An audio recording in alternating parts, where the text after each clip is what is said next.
Les pediría si me pueden confirmar si ahí ya se ve. Sí. Y Muy bien. espérenme un segundito.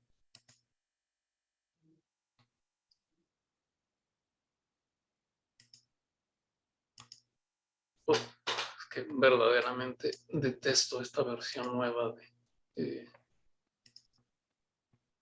de PowerPoint. Pero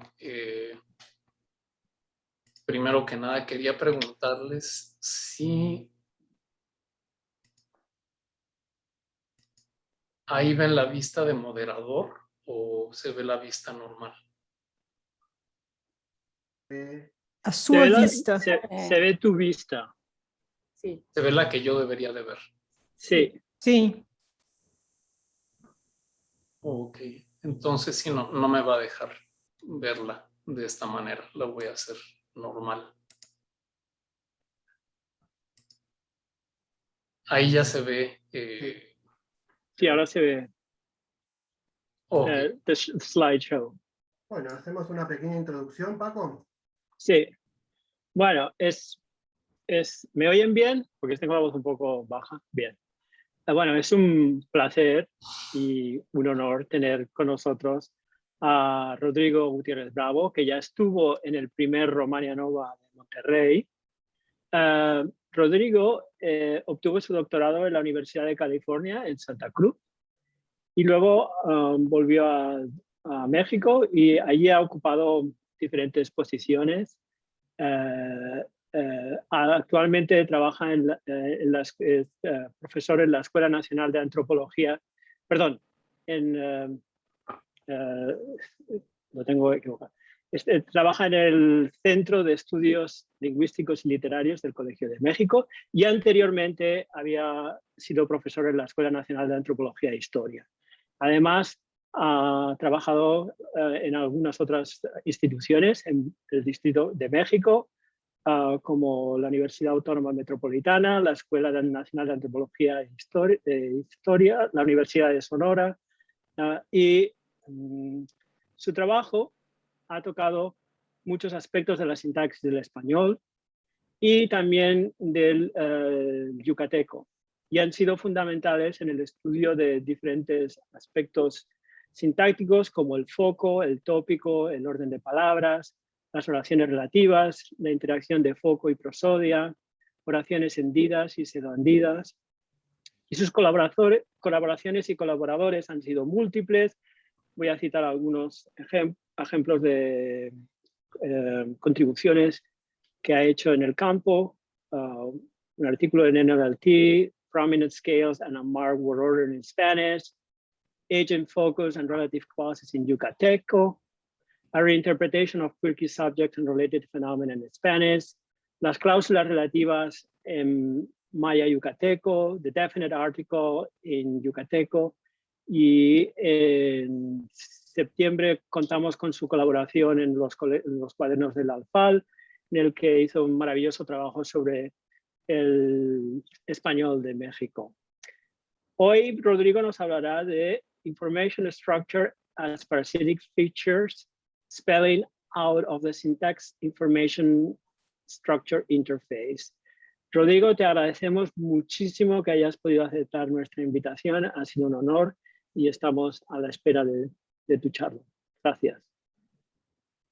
No, pues al contrario, muchas gracias por esa introducción tan gentil, Paco. Pues es un honor para mí estar aquí con todos ustedes. Y I'm actually going to give this talk in English. And well, first of all, I would really want to thank Paco, Andres, and Sandra for inviting me to give this talk, which is not exactly the most typical Romania Nova talk, because it's basically going to be a purely theoretical talk. And there's no new data in this talk. It's basically a theoretical proposal. And before this, I also want to make a little disclaimer. We have a little family emergency, so I can't actually turn my cell phone off. I hope nothing happens, but if it happens, I ask you in advance that you apologize me, but it's really not possible that I turn my cell phone off at this time. So what I'm going to be talking today is basically on the relation between syntax and information structure. And the reason why I'm basically returning to this this particular topic is because I suddenly became aware that the specific interaction between information structure and syntactic structure is a lot less clearly spelled out than we would assume, at least from a syntactic perspective. And this is something that I'm going to talk about a little later. So this whole talk is a little about how to address this problem of spelling out in a little more detail what exactly the relation is between information structure and syntax. And one of the phenomena that basically brought me to this point has to do with the observation that there are structures that have pre-theoretically one position that can show multiple informational properties. And I think that looking at these structures can be particularly insightful for understanding what exactly the interaction is between information structure and syntax. And anticipating what my proposal is going to be, the basic idea is that information structure indirectly interacts with the syntax via parasitic features. And I'm going to explain what this is, but the general idea is that these are features that are not syntactic features.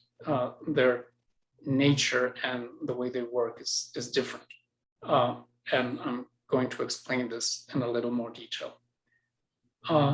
So why exactly did this idea come about?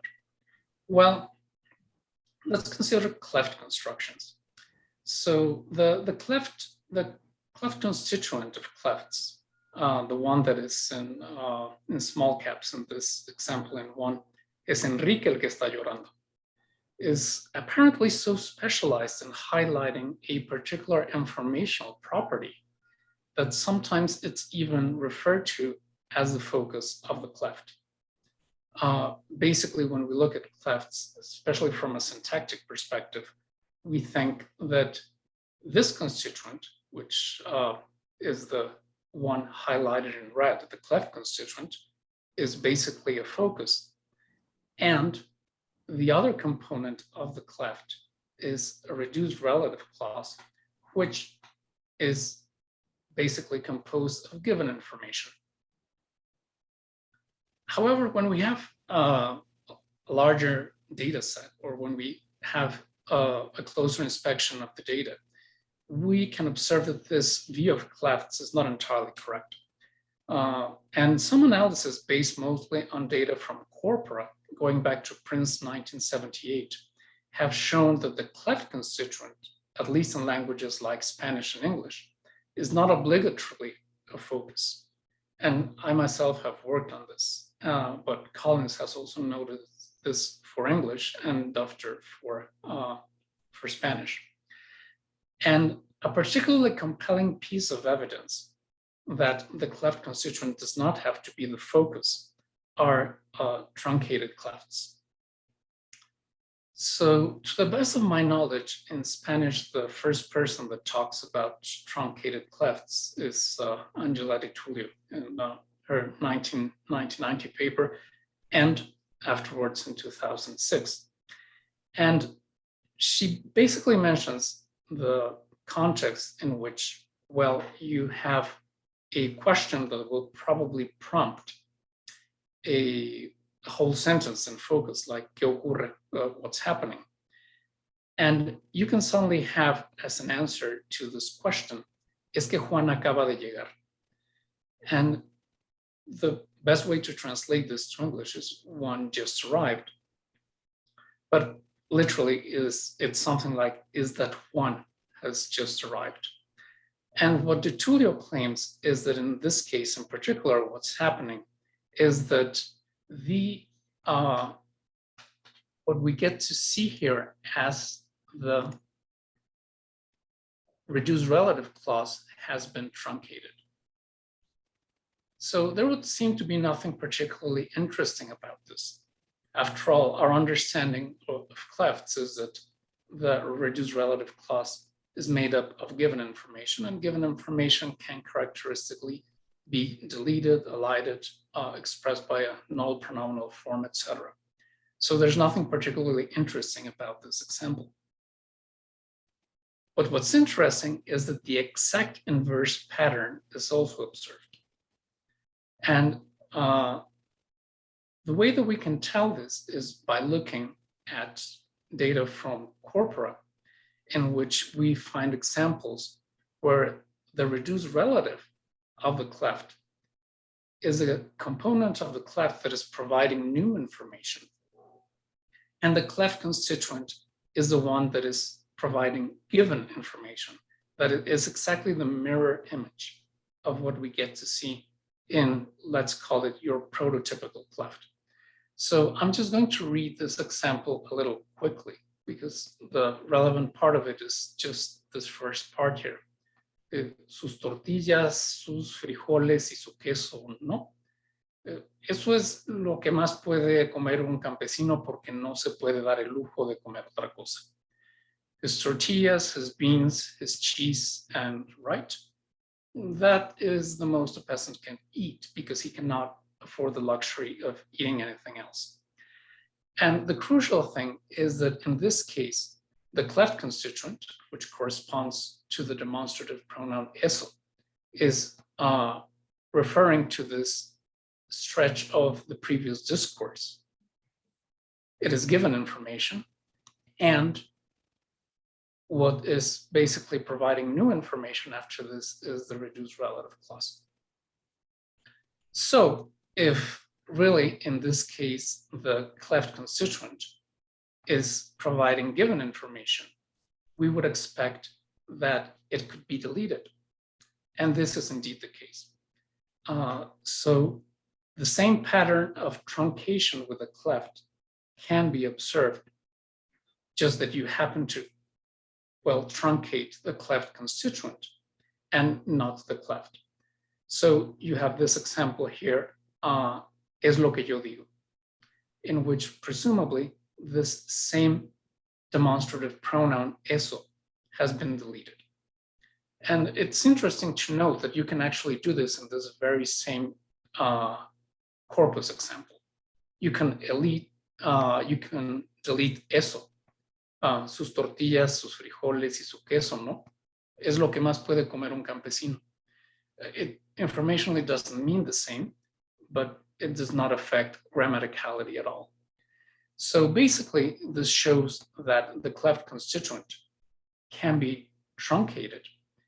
And this provides crucial evidence that the cleft constituent is not a focus, because if there's something that we know about focus, is that it cannot be deleted. Precisely because, in a way, it provides the most salient informational component of the whole sentence. So these are examples that serve, well, they're helpful to show that even a structure that is generally considered to be fairly fixed and rigid with respect to its informational structure properties actually has a lot more flexibility than one would anticipate. So we have this interim conclusion that the cleft constituent can show multiple informational possibilities. And consequently, whatever analysis we provide of the different syntactic positions that the cleft constituent can occupy in the cleft must allow for different informational possibilities. Focus in examples 1 and 2, but given information in examples 3 and 4. And the exact opposite also applies to the reduced relative clause. And this is something that I'm also going to talk about. Now, interestingly, clefts are not the only construction in Spanish where arguably it would appear that a single position allows for multiple informational possibilities. It has been suggested that this is also the case for the specifier of TP. And I'm presenting these examples here. And in the first one, we have an unmarked preverbal subject. Juan compró el periódico. Juan bought the newspaper. An example of focus fronting. In Mexican Spanish, we don't have focus fronting. So I'm actually going to refer to all the data from focus fronting that's analyzed in the experimental study in Krushina 2019. If I get the intonation of this wrong, my apologies. We really don't have this in Mexican Spanish, so I do not know what the intonation should be, but I gather that it is something like, a las Malvinas fueron, no a las Seychelles. And you have topicalization. El periódico lo compró Juan. So pre-theoretically, it's not unreasonable to think that these three elements occupy the same position. Of course, our understanding of the left periphery would make us think otherwise, but this has actually been claimed for quite a while already. This is the generalized TP analysis that Zubizarreta develops in her seminal book on information structure in Spanish and other languages that is so widely quoted, and which I further developed in other works. The evidence that all these three constituents are actually occupying the same position comes from word order effects, distribution with respect to negation, ellipsis, negative concord, etc. My own belief is that the evidence is fairly robust. But of course, this is something that can be discussed. The point is that if this is correct, this shows that T must have different informational features. If this analysis is correct, T, where the verb ends up in 5, probably has no particular informational specification, whereas T must have something that relates to the focus fronting phenomena, focus feature.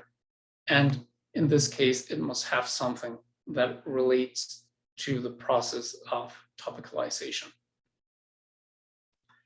And this brings us to, well, if there is such a thing as a relation between syntactic structure or a syntactic head like T and different information structure categories, how exactly do we understand this situation?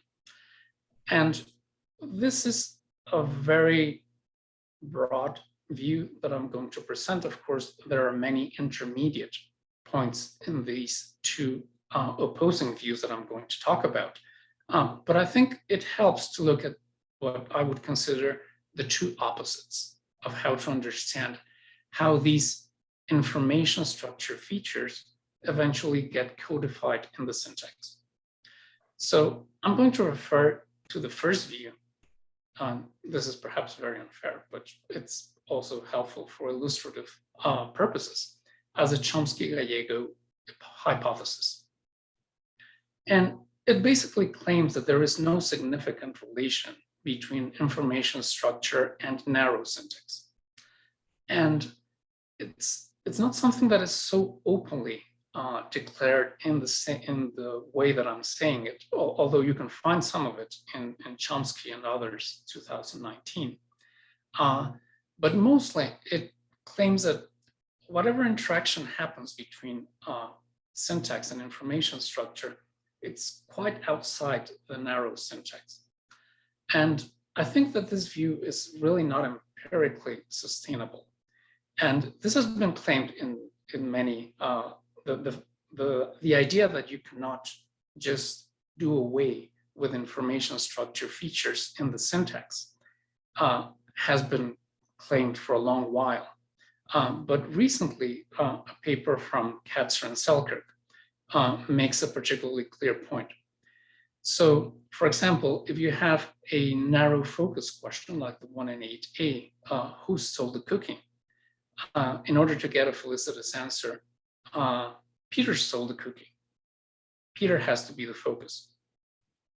But what this means is that there has to be something in Peter as a constituent that is what tells the PF component that the nuclear stress must go on this constituent, which is 9A, Peter stole the cookie, and not, for instance, Peter stole the cookie. So there's something that has to be in the syntactic output that will give the instructions to PF so that it will provide the different constituents in the sentence with the prosodic properties that are characteristic of foci, or to be more specific, of different types of foci, because sometimes different types of foci have different prosodic properties. The intonational properties characteristic of given information, breaks, prosodic breaks, characteristic of dislocations, for instance. All this information has to be somewhere in the syntactic output. One way to go about this problem is to say, well, it might be in the syntactic output. So if you need a feature like focus in order for PF to get the prosodic facts correctly, this may ultimately not have anything to do with the syntax, but it might be a post-syntactic process that eventually assigns to, let's think of it in terms of spellout, to the structured spellout, whatever informational properties spellout is going to need so that the prosody can do its job and assign the different constituents in the sentence the correct prosodic properties. So, well, you could think, what happens exactly when it's not just prosody, but movement, like in this case of topicalization in English from Gallego, Charlie Mingus, John particularly liked. Well, I might be getting this observation incorrectly, but I was really struck by this comment in Chomsky 2008. What is raised is identified as a topic by the final position it reaches, and any extra specification is redundant. And I think this is incredibly difficult to pair up with a lot of things we know about how information structure works. For instance, how does relevant XP find its way to the clause initial position in the first place? And once it's there, if there's nothing that tags it as a topic or a focus, how is PF able to assign to it the correct prosodic properties for that indication as a topic to be possible? There's also a wealth of empirical evidence that there are some areas of the syntax where the interaction with information structure is very robust. Fronting often targets specific positions. Some fronting operations can have multiple instantiations, others do not. For instance, focus fronting. Fronting often triggers specific syntactic and morphosyntactic properties, such as clitic left dislocation in Romance languages and agent focus morphology in Mayan languages, for instance. So this is a serious empirical problem. Now, the opposite view is held by cartography. Cartography basically claims that information structure features are fully syntactic. They are realized by full syntactic heads that are no different in essence from purely syntactic functional heads, such as T or C. And they can also be part of syntactic processes that are like those observed with those purely syntactic heads, such as triggering movement, being part of a head specifier relation, etc. So cartography is the exact opposite of the Chomsky-Gallego hypothesis. In cartography, information is fully incorporated in the syntax. For instance, in the split CP hypothesis of Ritzy, which is probably one of the most famous syntactic structures of the last 25 years. And of course, a lot of work has been developed after this original template. And if you're interested in how cartography today handles the informational properties that I'm going to talk about in the rest of this presentation, you can see Bianchi et al. 2015. But the basic idea is that information structure categories can be fully syntactic. But I think that there are some problems with the information structure approach of cartography.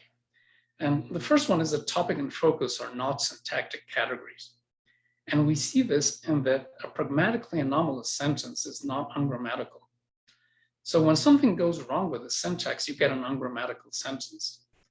But when something goes wrong with information structure, and let me go back to our unfelicitous example, who stole the cookie? Peter stole the cookie.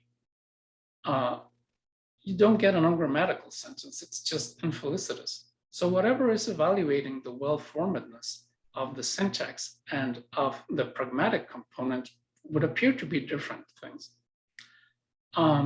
There's another thing with cartography that's problematic, which is that information structure properties characteristically cluster together. And this goes against the one feature, one head principle of cartography. And I'm going to talk more about this later on. But there's also a more conceptual problem, which is that the cartographic account is really good for accounting for those cases in which something undergoes movement to a left peripheral position, but it doesn't really tell us much about the origin of the relevant information structure properties or features. And this is what I'm going to try to address. So my proposal is going to be somewhat intermediate between these two opposing views. I'm going to propose that information structure categories such as focus and topic are part of the syntax, but only indirectly. They are incorporated in the syntax as features, but these are going to be features that cannot operate autonomously. And this is what refers to the name parasitic features. And what this achieves is a unified analysis of those cases where some constituent undergoes fronting because of its specific informational properties, and for those cases in which the same informational properties do not actually trigger movement, which in fact is the most common state of affairs. So what is this notion of parasitic feature? Well, the notion of parasitic feature is originally used in Tromer 2016 to account for a number of post-syntactic morphological features which are inserted by post-syntactic morphological operations, but which are dependent on a number of syntactic features and other syntactic properties. In this sense, they are featural parasites, and this is Tromer's original quote.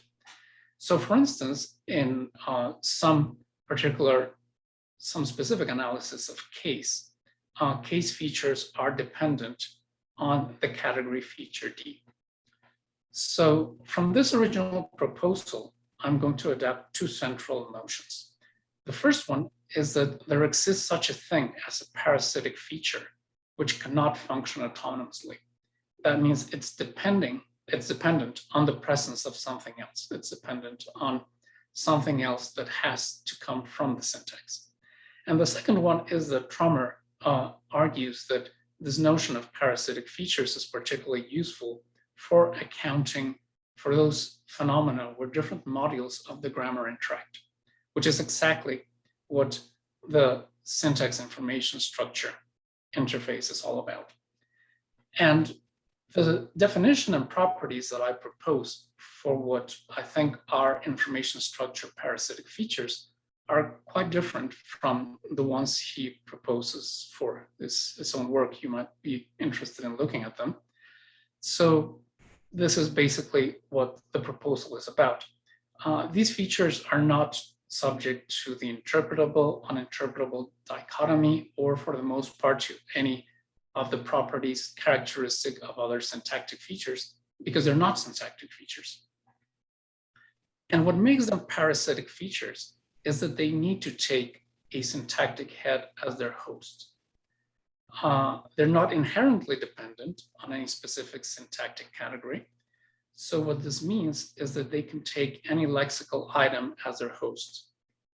And they can also cluster together with other information structure parasitic features. We'll look into detail at this in detail in a little bit. And crucially, for the purpose of accounting for fronting phenomena, they can duplicate and take a second head, characteristically T or C, as a second host. So I'm basically going to assume a very garden variety information structure component. There's nothing new in the definitions that I'm adopting here. I'm basically going to follow Krivka with respect to the number of information structure features that you get to see in 13. And also going to follow Krushina with respect to the notion of meritive focus. And we will see that this is something that has to be kept separate from focus. So let's talk of it as meritivity. And I would think that these features can be classified into primary and secondary as in 13, but there's nothing that's really crucial about doing it like that. So what exactly do parasitic features do? Well, mostly nothing. And the reason is that they're not syntactic features. And in this respect, I think that there's something right about the Chomsky-Gallego hypothesis. So let's look at how exactly this works. Let's say that we have a question that prompts for subject focus, our original question: who stole the cookie? Peter stole the cookie. So what I'm proposing here is that the focus feature is a parasitical feature that is going to attach to the feature matrix, which is characteristic of the lexical item Peter. And I'm going to use these double lines to signal this parasitical relation, not for no other reason that it's convenient to keep them apart from the other features. They're not subject to the syntactic properties that 5 features, for instance, have.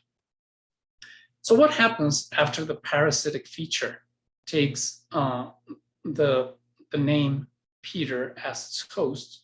Well, I propose that you have just your garden variety feature percolation, and you get the focus feature at the DP level. And then what happens is that this structure is fed as part of this larger structure in 14b to the PF component.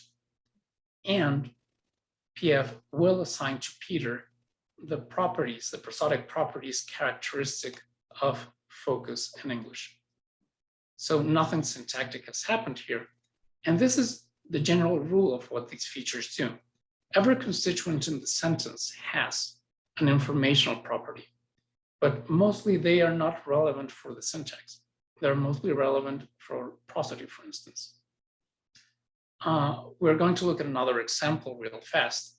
So for instance, in those cases where we can have clusters, of a parasitic feature cluster basically is the combination of 2 or more of the information features that I presented before. So these features can cluster together to form more complex informational categories. So this is what happens with corrective focus, for instance, which not surprisingly is focus plus corrective. Even in these cases, the most typical situation is that these features will not do anything in the syntax and basically just wait for the PF component to assign it its prosodic properties. So we have this example of corrective focus in feature in C2. Bueno, la escala es de 0 a 10 porque también se puede sacar 0 en la escuela. Well, the scale should go from 0 to 10 because you can also get 0 in school. So nothing so far relates to the syntax proper. The mechanism proposed here can take place post-syntactically before the syntactic output is sent to PF. But what's more interesting about this proposal is those cases where information structure interacts with the syntax. And in that case, something does happen. And one of the key things about this proposal is that this whole set of tools that we have been using for tagging the information structure properties of constituents that are not really going to do anything in the syntax is going to be the tools that we're going to use for accounting for those cases where the syntax actually comes into play. So basically, my proposal is that parasitic features have the possibility of duplicating and taking a second host. And this host is going to be typically T or C, but surely there must be other functional heads that can meet with this possibility. Sorry. And duplicated parasitic features need to be in a specifier head relation. So this is the particular state of affairs that triggers constituent fronting. And I'm going to illustrate this with focus fronting. So we're going back to this focus fronting example from Crucina. A las Maldivas fueron, no a las Seychelles. They went to the Maldives, not to the Seychelles. So basically, the starting point that we have is that we have a feature cluster. And in this case, the element that is going to undergo fronting has a cluster of informational properties, which are here. A las Maldivas has both the features focus and corrective, but there has been a duplication of these features. These features are parasitical and have taken a second host, which in this case is the head T. And because of this requirement that these duplicated features have to be in a specifier head relation, and this is nothing special, this is basically just following our most basic definition of the WH criterion, we get the output in 21. A las Maldivas fueron. So the crucial part is that you have the duplication of these features here.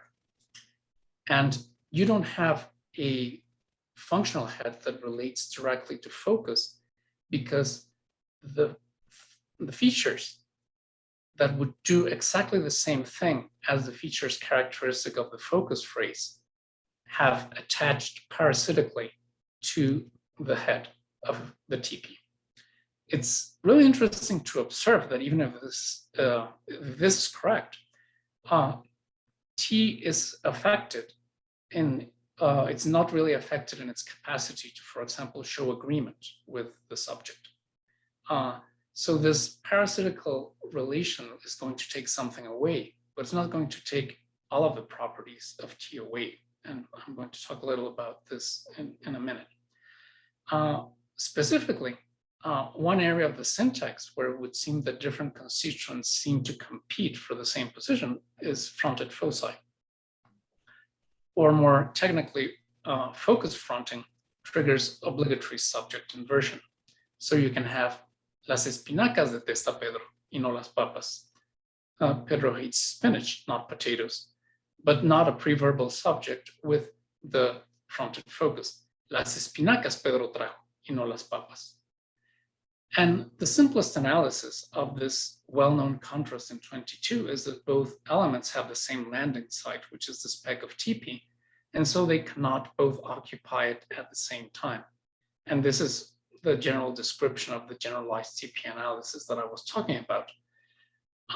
But further, we can understand this a little better now with this notion of parasitic features, because what has happened is that the focus contrastive parasitic feature clustered has hijacked the possibility of T having a non-focused subject undergoing internal merge as a result of the EPP. So like parasites usually do, they hijack some part of their hosts so that they can function adequately. I'm not going to talk much about topicalization because there are a number of issues about topicalization that still need to be worked out in this proposal. But in principle, the general idea would be the same.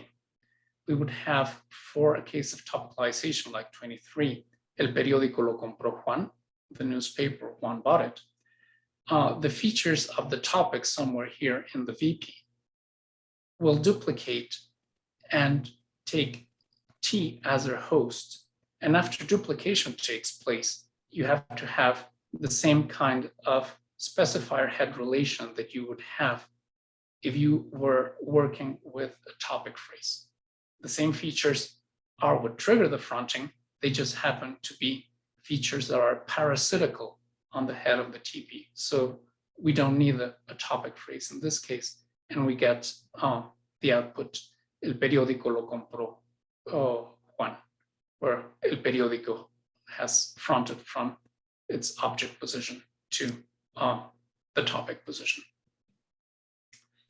I'm going to talk now, I'm going to go back to focus fronting, because there's a particularly interesting observation that has to do with meritive focus. And this observation has been worked out in detail by Silvio Prushina in a lot of his works.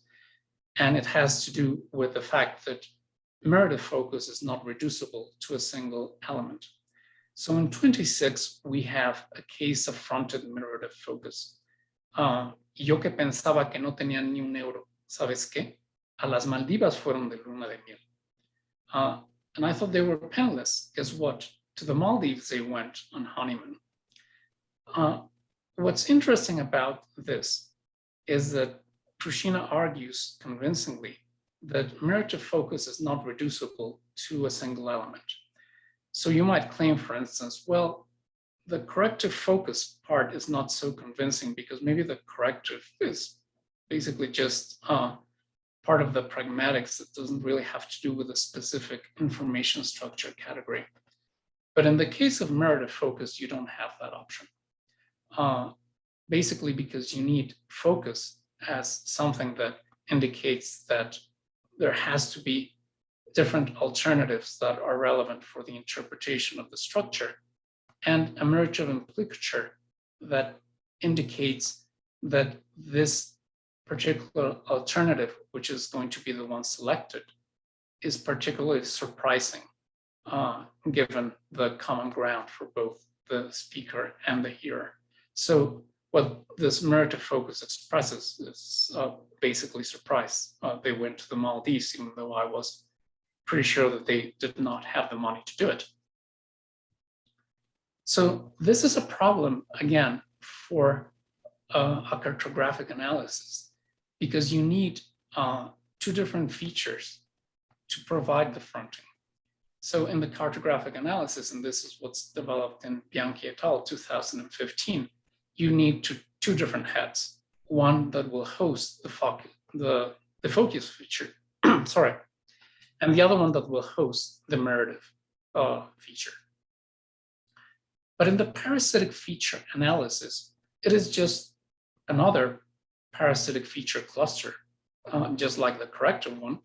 It has two features, focus and meritive. We have duplication of the parasitical features taking a functional head as their host.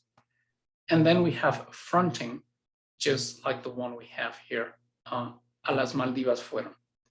And we have, we are just working with different features without the need to posit that any of these features are directly related to a syntactic head. So in a sense, we're keeping the most possible distance between syntax and information structure, because it's never going to be the case, for Spanish at least, that there is a focus head. A head can have features that will trigger focus fronting, but it has those features via a parasitic relation. So one other thing that this analysis gives us is that we can actually develop a very simple analysis of clefts with this proposal because it's maximally flexible. These features can appear everywhere, and if they need to, they can duplicate and trigger fronting, they don't have to. So for instance, if we have our original cleft, es Enrique el que está llorando, it's Enrique that is crying, we have no parasitic feature duplication. All information categories remain in situ.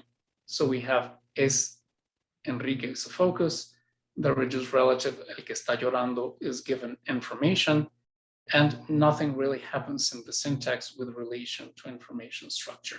These features just wait to be transferred to the PF component so that they can receive the prosodic features, characteristics of focus and given information. Now, one characteristic or one property of this super simple copular structure that you're looking at is that there's nothing in this structure that defines its information structural properties. So in principle, we would expect to find this same structure with different informational properties. And this is actually what is observed. And a particularly interesting example are all focus clefts. All focus clefts are clefts where both the cleft constituent and the reduced relative are a focus, and they provide different kinds of focus, sometimes new information, sometimes contrastive, but they're both focus. And this is another corpus example, but this is by Morales, 2005. Porque es una sola actriz la que tiene que mantener la atención de un público durante casi 2 horas de ese monólogo. Because it's only one actress that must keep the public's attention during almost 2 hours of that monologue. And I'm sure that the translation to English does not really convey how this sentence is all focus, but there are also all focus clefts in English. The central point, however, is that nothing in the structure of the cleft itself codifies any information structure properties. So both DPs are assigned the feature focus via a simple non-duplicating parasitic relation, which was the first one we saw. And then all the structure is again sent to PF so that it can get the relevant prosodic properties without anything happening in the syntax. But our crucial example, something did happen in the syntax. So this is where this analysis extends to the truncated clefts that was the crucial datum with which this presentation began. So I'm repeating the relevant example here, es lo que yo digo, where the demonstrative pronoun can be omitted, although it can be left in position too. Eso es lo que yo digo, es lo que yo digo. And in my analysis, what's happening in this case is that this is a case where the parasitic information structure feature of the cleft constituent duplicates and takes T as a second host. So in this case, we have, again, our structure. We have the features, the real or the genuine, is probably a better word, the genuine syntactic features of T. But we also have the given feature of the demonstrative pronoun eso. This one is parasitical to begin with, remember, because it's an information structure feature, it's not a syntactic feature. It duplicates and takes T as its second host. And after that, you have to comply with the head specifier relation characteristic of duplicated parasitic features. And so you get the output in 34, eso es lo que yo digo, in which you can optionally delete eso, because it's a pronoun that corresponds to given information. So it can just be deleted to give the output es lo que yo digo. I don't know how I'm doing with respect to time. I have a couple more slides, but I think I'll lose track of time. You're going to start finishing. Okay. Okay, two more minutes. Yeah. Okay. Well, I'm going to go through this real quickly so that we can conclude as soon as possible. So this analysis has a number of interesting extensions that can account in principle for some analysis yet to be developed of a number of puzzles between syntax and information structure. And one is the alternation between in situ and fronted corrective or mirrorative focus. And the observation is that this focus fronting is always optional. So for instance, you have the non-fronting version in 35. Fueron a las Maldivas, no a las Seychelles. They went to the Maldives, not to the Seychelles. And in fact, the experimental results in Krushina 2019 indicate that in situ is the preferred option, even in those varieties where focus fronting is productive. And this is a problem for the cartographic approach to information structure, because that optionality should not be observed under this approach. My approach, on the other hand, provides two solutions. The first solution is that this structure is a structure where the parasitic features simply do not duplicate, which is the most common situation anyway. For the most part, parasitic information structure features do not duplicate and they do not interact with the syntax. There's another solution, which is that there might be some additional information structure feature that is responsible for the fronting. I'm just going to call this hypothetically the alpha feature. And one advantage of this analysis is that we would not need to posit the existence of a different head altogether. We would just need to enrich our inventory of information structure features, and they would do the job in the same way as in the other parasitical relations that we have seen. And I'm probably going to have to finish here, but if anyone is interested, there is also a possible solution to this, to a well-known puzzle of whether you can have information focus with preverbal subjects in Spanish, which can also be accounted for in this analysis. But I'm going to finish here for the sake of time. We might return to this a little later if someone is interested. So these are basically my conclusions. Information structure categories are part of the syntax, but only indirectly. They are incorporated in the syntax as parasitic features that cannot operate autonomously. Fronting occurs only when the parasitic features duplicate and take a second host, typically T or C. Hence, they do the work of a focus phrase or a topic phrase. And by doing this, we arrive at a proposal that provides a unified analysis of the information structure properties, both of the constituents that undergo information structural syntactic effects, in this particular presentation, fronting, and of those that don't. And here are some references, and thank you very much for your attention.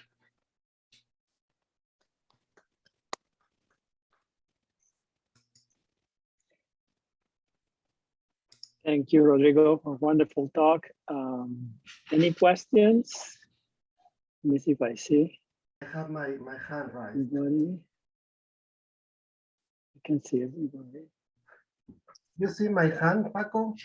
Yes. It's a yellow Go one. Yeah. Andres, go ahead. Gracias, And Rodrigo. Silene also. Okay. Was an excellent. Andres. Yes. Well, I have many questions, but I will try to just point out 2 or 3 comments I want. The first one is I think that a possible nice extension of your proposal would be the famous problem of backwards movement hypothesis in English, right? In which for some double-edge movement of the subject in English doesn't trigger do insertion. So this is something that I think that your proposal can account in a very nice way. First, not only the absence of do support in this type of question, but also why you have do support when you move other constituents. because in a sense you can with your parasitic approach you have more flexibility, right? So you can play with the features in different parts of the structure. So it seems that in English, in some cases, you have, let's say, some focus interrogative feature on T in a parasitic way. But in other instances, you need to put this parasitic feature higher because the subject is there, it's the topic, blah, blah, blah. So that's nice. This is the nice part. I think that this is really straightforward in your analysis, but at the same time, I wonder how to restrict the timing of parasitic feature insertion. Because why, for instance, I mean, you say, okay, parasitic feature can be adjoined or related to any head. But normally they are a higher head in the clause, right? You don't have, well, I don't know, you have no focus also. But so how to, I mean, my question would be how to restrict the timing of feature insertion first in order to get the good cases in English or the cases you show, but also to rule out cases that we don't want to have, right? That would be my question. Well, thanks for your questions, Andres. Yes, one of the reasons why we want these features to apply to everything is that in information structure terms, everything has an information structure value. So for instance, we want to make sure that even determiners can receive this feature so that we can get examples like, this is the catalog. Now, what you have to restrict is not really how these features attach to constituents, but the duplication process. That is what you have to restrict. And because that's certainly what you don't want to have, that scenario which you presented. My guess is that what makes a functional head vulnerable is that it has uninterpretable features. That is the idea that I'm working with at this point. This would explain, for instance, why you don't get to see this fronting inside an NP, for instance, because it's an extension of the noun in some way of thinking about it. So it may be the uninterpretable features that T has or that C has that that are what tell you that these are heads which admit duplication, but lexical heads never will. Lexical heads never will because most of their feature component is interpretable features. That is one idea that I'm working on, but it's certainly work in progress yet. But I'm very aware that it needs to be restricted a little more.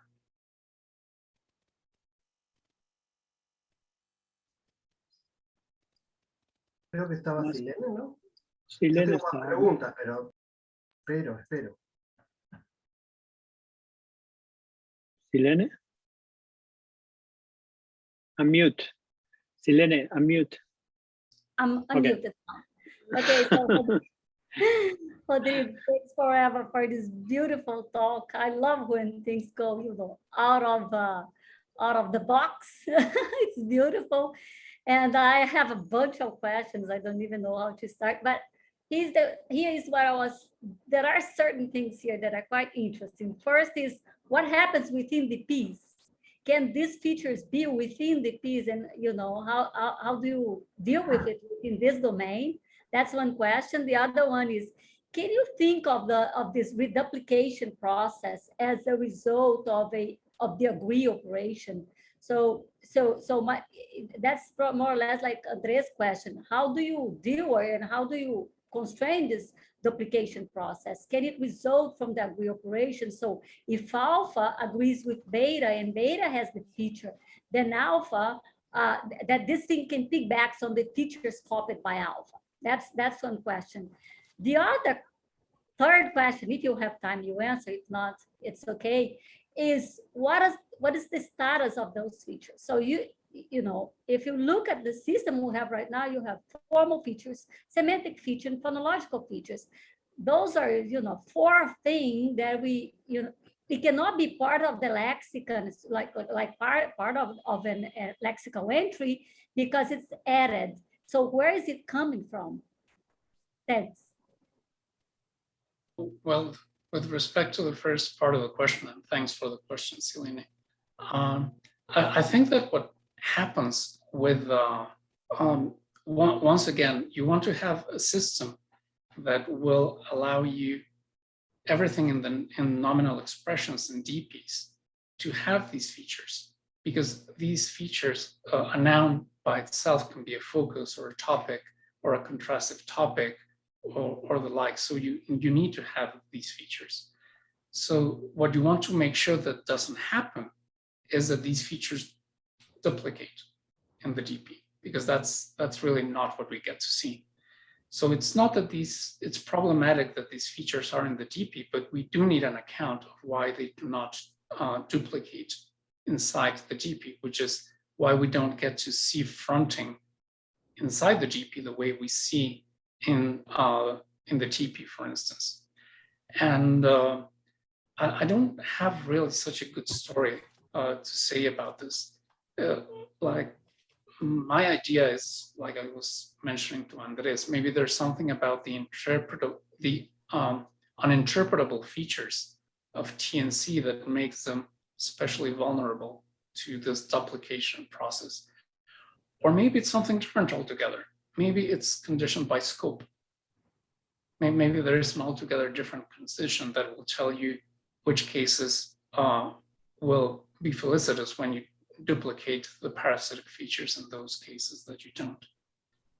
And with respect to the origins of the features, well, I would say it depends a lot of where you think that information structure is part of syntax or it's part of pragmatics. But my short answer would be that if focus is syntactic, then focus would come from the syntax. But then all the other features would have to come from pragmatics. And it's true. It's true that the general idea of how the computational model works does not contemplate the possibility of pragmatic features occurring as part of the computational operations. But maybe that's precisely because we have been thinking in terms of, well, it's either not part of the syntax at all, or if we want it to be part of the syntax, we can just make it a syntactic head. But I would say, well, maybe this opens the door for a realm of having pragmatic features as part of the whole computational apparatus. Thank you. More questions? Tamara, creo, ¿no?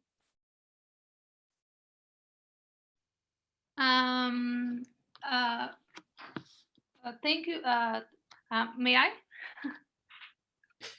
Yes, go ahead. Okay. Thank you for your wonderful talk. It's a very interesting proposal. I have just a little comment concerning language acquisition. From the language acquisition point of view, Zubizarreta's proposal, or in Gutierrez Bravo 26, on TP seems to me a puzzle because the studies show that children acquiring Spanish are supposed to acquire subject-verb inversion in double question very early. That is a spec head configuration. On the other hand, they acquire subject-verb order a little later. If the position is the same, what could explain the difference in the time of acquisition? It's a puzzle. So I don't know if you have further comment, but it seems to me interesting from the point of view of language acquisition. I'm not sure I understand what the puzzle is, but that is mostly because I don't really know anything about acquisition. So maybe you could repeat it, Samara. Ok, en español, porque hablo mejor español. Mi punto, Rodrigo, es que desde el punto de vista de la adquisición del lenguaje, la propuesta de Zubizarreta, 1998, propuesta de Gutiérrez Bravo, 2006, 2007, es un puzzle. Es difícil porque, es decir, sobre el TP, ¿no? Es decir, que ahí en el spec TP tenéis the weight features, whatever.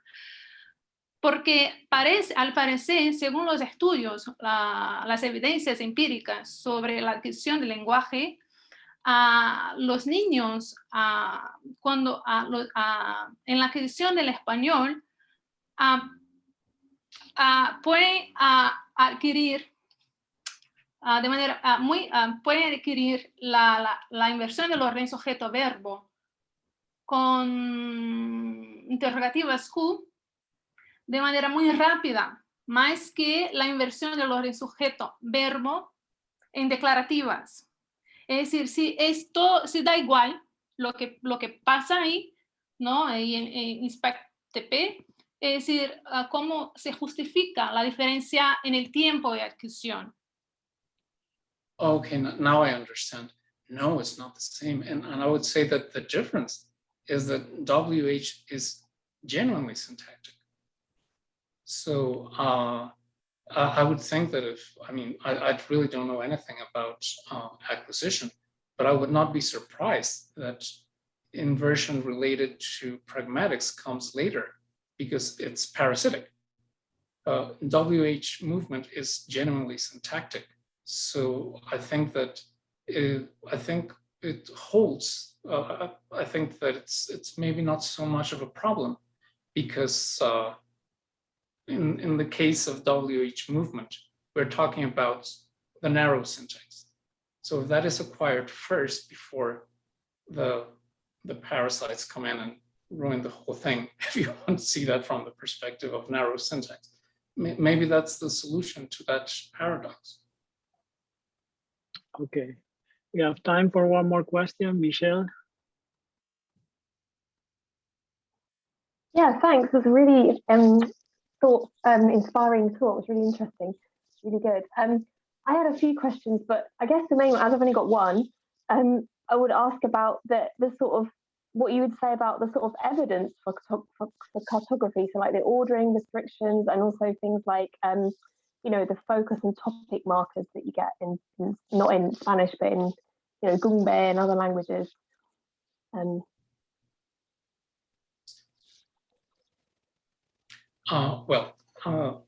With respect to the markers, what I think is that this can eventually grammaticalize. I think that it's possible to think that there comes a point where some auxiliary or perhaps a second position clitic, as a result of bearing these parasitical features, eventually grammaticalizes into a head that genuinely expresses topic and focus. So I'm not against that position at all. I think that certainly exists. I actually think that this might be a way to explain why that diachronically happened in the first place. So that would be my answer to that question. With respect to the relative order, it's a little more tricky. I have not found so far a system that will satisfactorily give the linear order results for every case that we know about. Let's say in closely related languages like Italian or Spanish. So that is a point for cartography, no doubt. But I'm confident that I will find a solution in the course of a couple of next years or something. Okay. Thank you. Thank you, Rodrigo, for this wonderful talk. It was very nice. Thank you. Thank you for the invitation. And I think that concludes Romania Nova, right? Andre, you want to say something? Sin caipirinha, concluye Romania Nova. Bueno, nada, gracias, obrigado a todos. Como dije en la introducción, estos fueron años muy complicados. Es difícil volver a encontrarse de la manera normal. Pero bueno, concuerdo con Rodrigo que la mejor opción siempre es el cara a cara, pero dadas las circunstancias, haber tenido este espacio para hablar y dialogar sobre gramática románica en Latinoamérica y en América en general, y de lingüística teórica en general, siempre es un placer. Quiero agradecer a los dos invitados. Michelle, muchas gracias por dejar tus vacaciones de lado. Thanks, Michelle, for leaving the space of your vacation for us. A Rodrigo, muchísimas gracias. No sé si en México es vacaciones también. Bueno. Y a todos los participantes de Romania Nova. Hace 15 años, bueno, hace más de 15 años que nos conocemos casi todos, y una cosa que me ha sorprendido mucho, mucho, y para muy bien, es que cada vez estamos haciendo mejor gramática. Yo creo que Romania Nova ha sido fantástico, fantástico. Ha habido un montón de charlas, por supuesto, de nuestras grandes lingüistas como Mary, Duarte, de siempre, pero muy feliz de ver gente joven, Leticia, Víctor, presentando sus trabajos, sus primeros trabajos de la mano de Sandra. Hemos visto el trabajo también de Juan José y de todos. Yo no he visto todos los trabajos han sido un aporte y una contribución. Así que, bueno, sigamos haciendo lingüística y esperemos que pronto nos podamos ver cara a cara. No sé, Sandra, si vos querés decir algo en portugués. Sim, eu quero agradecer. Muito obrigada a todos, todas.